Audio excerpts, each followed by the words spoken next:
Well, did you see this John Oliver situation where he did a whole half hour about trans athletes? And it turns out that his main fact checker was trans.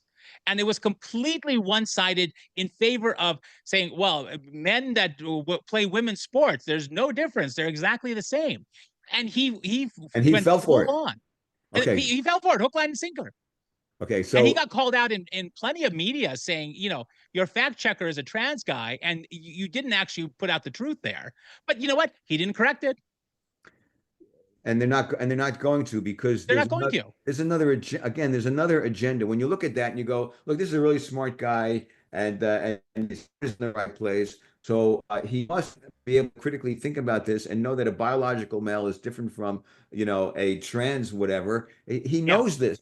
So again, there's always another agenda. If he's fighting hard, then he knows the guy is trans. He wanted the guy to put a trans bias on it. It's him. He's now has become part of the hive, and now he's dangerous.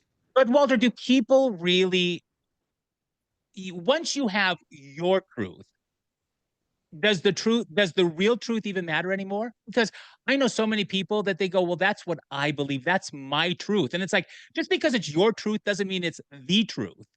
Oh, absolutely. I mean, you can spin the truth all you want and come up with any number of versions of it, but as you say, it's still you cut away, and it's still a fact there that either you're going to believe or not believe. People have so much emotionally invested in Yeah. their biases and in their heroes, that it is a form of brainwashing and pretty impossible to crack through unless they have a personal motivation to do so. And most people aren't, because really because of their short attention span, they couldn't even become dedicated to the cause of, fighting for truth.